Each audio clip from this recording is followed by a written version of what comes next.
The Vietnam War, one of the most controversial wars in U.S. history. But there is one key component of the Vietnam War that made it stand out.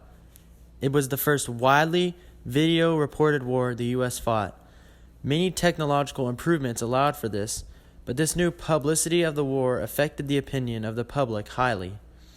One of the people that documented the Vietnam War and reported on them was Walter Cronkite. He is known widely as the greatest anchorman and reporter of all time, and was known for a long time as the most trusted man in America. Some of the things he highlighted in his reports altered the American people's opinion of the war, which would eventually alter the outcome of the war itself. Walter Cronkite began to highlight the war effort after the Tet Offensive occurred. The Tet Offensive was the biggest coordinated attack by the Viet Cong and North Vietnamese regulars during the war. It was an attack on over 100 different locations in South Vietnam, and it was planned out by Ho Chi Minh in an attempt to end the conflict by basically scaring away the Americans. In one day, they increased the scope of the war dramatically. The Viet Cong had penetrated to the center of what was supposed to be the most secure city in Vietnam.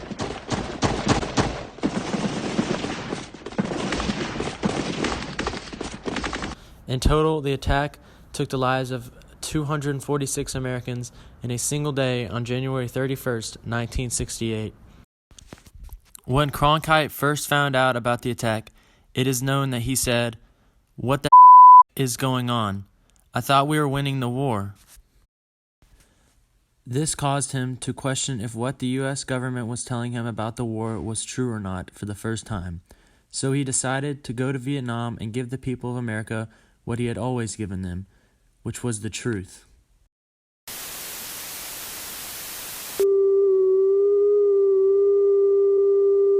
Cronkite's Vietnam Report, Reel 1, T's, Take 4.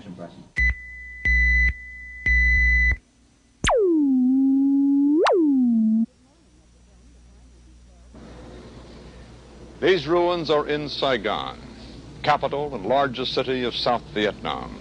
They were left here by an act of war, Vietnamese against Vietnamese. Hundreds died here. Here in these ruins can be seen physical evidence of the Viet Cong's Tet Offensive. When Cronkite first arrived in Vietnam for his report, he stayed at the Caravel Hotel, a place favored by many journalists who wanted to stand on the sidelines and witness the war in comfort. But Cronkite knew he had to do better than this, so he decided to travel to Hue, where most of the urban fighting was occurring during the war. He did this to get inside of the fight and pull out the raw facts of the conflict. If the communist intention was to take and seize the cities, they came closer here at Hue than anywhere else. The biggest key component of Walter Cronkite in his reporting in Vietnam, or whenever he reported anything, was that he only focused on the basic facts of the story. He didn't give his own insight or anything like that. He kept it simple, unlike most other journalists who he said seemed to be engaged in a contest among themselves to determine who was the most cynical.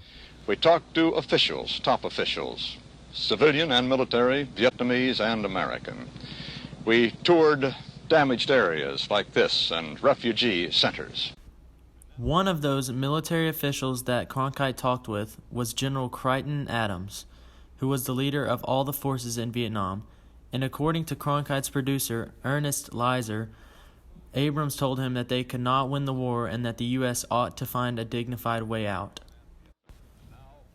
And as Cronkite went further and further into his study of the conflict, it became clear to him that what was occurring in Vietnam was not worth the American lives that were being taken because of it. Probably a week before this offensive began, the Army of North Vietnam, with Viet Cong support, began moving. Although telling the public of his realization about Vietnam was particularly difficult for Cronkite to do because he was known to be an American patriot and supported the fight overseas and the fight against communism. But if he contradicted what the government and President Johnson were telling the public about the war, he felt as if he was demeaning the fight that the soldiers were fighting. But he didn't let his own beliefs get in the way of him getting the truth out to the public, even if it was hard for him to do so. To conclude his report in Vietnam, Cronkite first left Hue in a helicopter along with the remains of 15 U.S. Marines in body bags.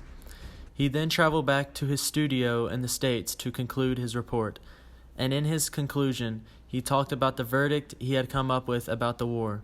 The next clip of him giving his assessment of the war would shock the people of America at the time and would be known to this day by many people and journalists as the Cronkite moment. We'd like to sum up our findings in Vietnam, an analysis that must be speculative, personal, subjective. Who won and who lost in the great Tet offensive against the cities? I'm not sure. The Viet Cong did not win by a knockout, but neither did we, and the referees of history may make it a draw. For it seems now more certain than ever that the bloody experience of Vietnam is to end in a stalemate. To say that we are closer to victory today is to believe, in the face of the evidence, the optimists who have been wrong in the past. To suggest we are on the edge of defeat is to yield to unreasonable pessimism. To say that we are mired in stalemate seems the only realistic, if unsatisfactory, conclusion.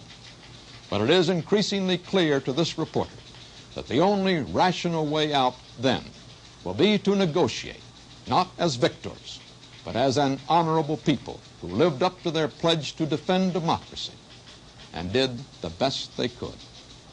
This is Walter Cronkite. Good night. This idea of the Vietnam War being a stalemate that Cronkite talked about had been repeated by many other journalists before he did, but the idea didn't take root in the minds of many American citizens.